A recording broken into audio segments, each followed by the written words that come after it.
Good morning students. आज हम seventh की साइंस की वर्कशीट करेंगे। Worksheet number 17। डेट है 27 नवंबर। नेम ऑफ स्टूडेंट, यहाँ आप अपना नाम लिखेंगे। नेम ऑफ क्लास टीचर, यहाँ आप अपनी क्लास टीचर का नाम लिखेंगे। न्यूट्रलाइजेशन इन एवरीडे लाइफ, जो पिछली प्रीवियस जो वर्कशीट हमने करी उसमें हमने न्यूट्रलाइजेशन के बारे में पढ़ा। आज हम एग्जाम्पल्स ऑफ न्यूट्रलाइजेशन पढ़ेंगे। Have you ever suffered by acidity caused due to overeating? You can also discuss it to your family members. It is very painful condition that is caused due to excessive release of acid in our stomach. आपने बेटा कई बार over eating, ज़्यादा खाना खाने की वजह से acidity हुई होगी पेट में कभी, तो नोटिस किया होगा जब हम उल्टा सीधा खा लेते हैं या ज़्यादा खा लेते हैं तो हमें एसिडिटी हो जाती है। फैमिली मेम्बर्स में भी किसी को हुई होगी। तो इसमें क्या होता है, हमारे पेट में दर्द होने लगता है। बड़ी पेनफुल कंडीशन ये होती है। क्यों हमारे पेट में दर्द होने लगता है? क्योंकि हमारे पेट में जितना एसिड चाहिए हमारे फूड को डाइजेस्ट करने के लिए, उससे ज़्यादा क्वांटिटी में एसिड बनना शुरू हो जाता है।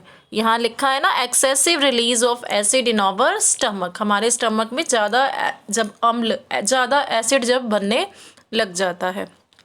Let us think what causes burning sensation on ant sting.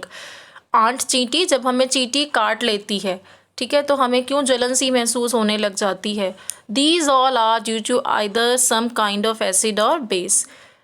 किस कारण से होता है ये? किसी एसिड या बेस के कारण। आगे पढ़ते हैं। Indigestion.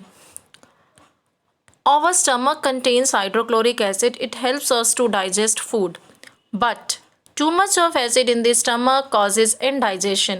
हमारे स्टमक में हाइड्रोक्लोरिक एसिड बनता है जो हमारे फूड को डाइजेस्ट करने में हेल्प करता है। लेकिन जब हमारे स्टमक में ज़्यादा एसिड बनने लग जाए ओवर ईटिंग की वजह से या ज़्यादा उल्टा सीधा खाने की वजह से, तो ज़्यादा एसिड जो है वो हमारे फूड को डाइजेस्ट होने में रुकावट बनता है, ठीक है, नहीं होने देता अच्छे से हमारे फूड को डाइजेस्ट। तो too much of acid in the stomach causes indigestion हो जाता है जिससे। अब इसका आपको ट्रीटमेंट भी दिया गया है, वो हम पढ़ लेते हैं। ये देखिए, treatment of indigestion. To neutralize the effect of excessive acid due to indigestion we take an antacid. जो हमारे स्टमक में ज़्यादा एसिड बन गया है एसिडिटी की वजह से, ज़्यादा ओवर ईटिंग की वजह से, और जिससे उसके इफ़ेक्ट को, एसिड के इफ़ेक्ट को ख़त्म करने के लिए, ठीक है, जो या न्यूट्रलाइज कहते हैं इसको। एसिड के इफ़ेक्ट को ख़त्म करना मतलब न्यूट्रलाइज करना, यहाँ न्यूट्रलाइज लिखा है। तो उस एसिड के इफ़ेक्ट को ख़त्म करने के लिए हमें एंटा एसिड्स दिए जाते हैं। एंटा एसिड क्या है? एंटा एसिड हम उन्हें बोलते हैं जो एक्सेस एसिड के इफ़ेक्ट को कम करते हैं, ख़त्म करते हैं। Antacid is a mild base है ये, such as milk of magnesia. Example दिया हुआ है आपको एंटा एसिड का, मिल्क ऑफ मैग्नीशिया, जिसके अंदर मैग्नीशियम हाइड्रोक्साइड होता है। ये है एंटा एसिड, मैग्नीशियम हाइड्रोक्साइड, ठीक है।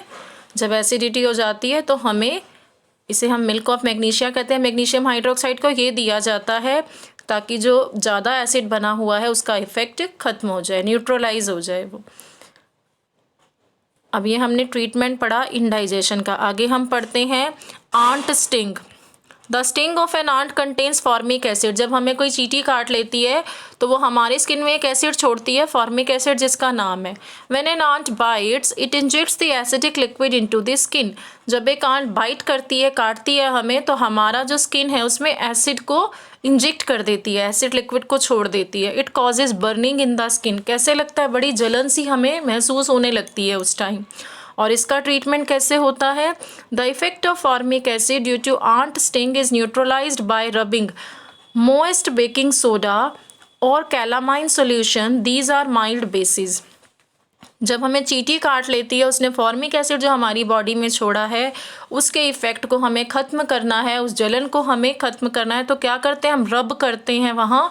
जो किचन में आप बेकिंग सोडा यूज़ करते हैं तो मॉइस्ट होना चाहिए वो, उसको थोड़ा सा आप वाटर में मिलाएंगे, मॉइस्ट हो जाएगा वो, ठीक है, मॉइस्ट बेकिंग सोडा होना चाहिए। जिसको हम सोडियम हाइड्रोजन कार्बोनेट भी बोलते हैं, उसको रब करेंगे वहाँ तो एसिड का जो इफ़ेक्ट है हमारी स्किन पर वो ख़त्म हो जाएगा, वो जलन ख़त्म हो जाएगी। या कैलामाइन सॉल्यूशन जिसे हम सॉल्यूशन ऑफ जिंक कार्बोनेट भी बोलते हैं, इसका यूज़ करना चाहिए। आंट स्टिंग, जब कोई चींटी काट लेती है तो उस पर हमें इनका बेकिंग सोडा और कैलामाइन सॉल्यूशन का यूज़ करना चाहिए। ये माइल्ड बेसिस हैं, ठीक है। एसिड का इफ़ेक्ट किससे कम होता है? बेस से, और अगर बेस हो तो बेस का इफ़ेक्ट एसिड से ख़त्म होगा, ठीक है। आगे हमें दिया हुआ है soil condition. Excessive use of chemical fertilizers makes the soil acidic. Plants don't grow well when the soil is either too acidic or too basic. देखिए, जब हम केमिकल फर्टिलाइज़र्स का सॉयल में ज़्यादा यूज़ करते हैं तो उससे सॉयल एसिडिक हो जाती है, और जब सॉयल ज़्यादा एसिडिक हो या ज़्यादा बेसिक हो, एक पीएच होता है सॉयल का, अगर ज़्यादा एसिडिक होगी सॉयल तब भी प्लांट्स ग्रो नहीं करेंगे, ज़्यादा बेसिक होगी तब भी प्लांट्स ग्रो नहीं करेंगे। तो प्लांट्स के अच्छे से ग्रो करने के लिए सॉयल ज़्यादा एसिडिक भी नहीं होनी चाहिए और बेसिक भी नहीं होनी चाहिए। अब सॉयल का ट्रीटमेंट कैसे होगा?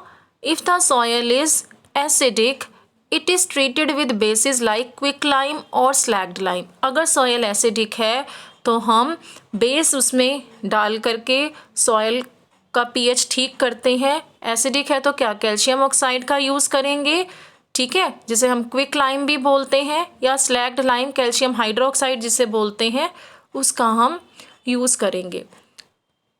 If the soil is basic, अगर सॉयल बेसिक है तो ऑर्गेनिक मैटर, जिसे आप मैन्योर कहते हैं, ऑर्गेनिक मैटर ऐड करेंगे सॉयल के अंदर। ऑर्गेनिक मैटर क्या करेगा? एसिड रिलीज़ करेगा, क्योंकि सॉयल अब क्या है? अब वो बेसिक है। अगर सॉयल बेसिक है तो ऑर्गेनिक मैटर उस सॉयल में एसिड को रिलीज़ करके सॉयल के अंदर जो बेसिक नेचर है सॉयल का उसको न्यूट्रलाइज कर देगा, उसको ख़त्म कर देगा।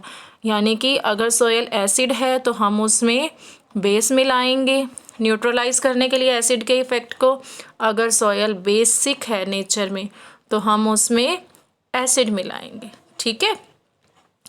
एसिडिक है तो बेस मिलाएंगे, और अगर सॉयल बेसिक है, ठीक है, तो हम उसमें एसिड मिलाएंगे, ठीक है। इसी तरीके से था ना, आंट स्टिंग में भी क्या था, उसने हमारी बॉडी में एसिड छोड़ा था, तो एसिड के इफ़ेक्ट को ख़त्म करने के लिए हमने बेस लिया, बेकिंग सोडा है, कैलामाइन सॉल्यूशन है। एसिड को न्यूट्रलाइज बेस से किया जाएगा और बेस को एसिड न्यूट्रलाइज करेगा।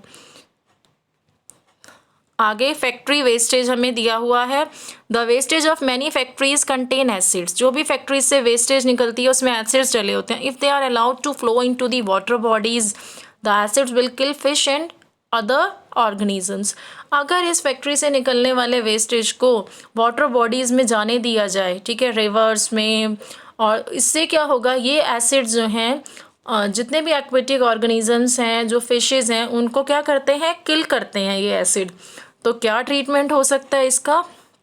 फैक्ट्री वेस्टेज को हम न्यूट्रलाइज कर दें, रिवर्स में जाने से पहले ही, वाटर बॉडीज़ में जाने से पहले ही क्या ऐड कर दें उसमें हम, बेसिक सब्सटेंसेस, ठीक है, ताकि जो एसिड रिलीज़ हो रहे हैं फैक्ट्री वेस्टेज से वो न्यूट्रलाइज हो जाएं। उसमें हम बेसिक सब्सटेंस ऐड करते हैं अगर फैक्ट्री के वेस्टेज में, तो एसिड निकल रहे हैं, एसिड में बेसिक सब्सटेंस ऐड करने से एसिडिक इफेक्ट ख़त्म हो जाएगा फैक्ट्री वेस्टेज का, और जब वो वाटर बॉडीज़ में जाएंगे तो फिशेज़ और अदर एक्वेटिक ऑर्गेनिजम्स को हार्म नहीं करेंगे, ठीक है, नुकसान नहीं पहुंचाएंगे। पहला क्वेश्चन हम देखते हैं, व्हाट इज़ इनडाइजेशन? इनडाइजेशन क्या है? पहले का आंसर लिखेंगे आप, the food doesn't digest properly in our stomach due to excess of hydrochloric acid, that is acidity, this is known as indigestion, ठीक है। फर्स्ट का आंसर है ये आपका, ये आप नोट करेंगे।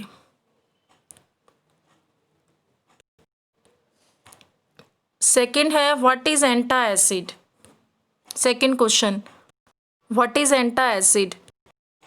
सेकेंड का आंसर आप लिख लेंगे, acidity is caused when excess of acid is produced in the stomach, यहाँ जहाँ से मैंने निशान लगाया है, ये आप सेकंड का आंसर लिखेंगे। An antacid such as milk of magnesia act as a base and react with excess acid and neutralise its affect thus giving relief. Acidity जब हो जाती है स्टमक में एसिड्स के कारण, तो एक एंटा एसिड जैसे मिल्क ऑफ मैग्नीशिया ये बेस की तरह काम करते हैं और एक्सेस एसिड से रिएक्ट करते हैं और एसिड के इफेक्ट को न्यूट्रलाइज करते हैं। ठीक है,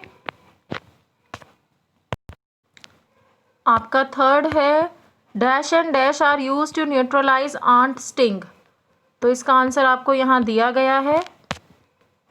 फर्स्ट डैश में आप लिखेंगे मॉइस्ट बेकिंग सोडा, ब्रैकेट में लिख लीजिए sodium hydrogen carbonate, baking soda को सोडियम हाइड्रोजन कार्बोनेट भी बोलते हैं। सेकंड डैश में आएगा calamine solution, solution of zinc carbonate. ठीक है, थर्ड का ये आपका आंसर है।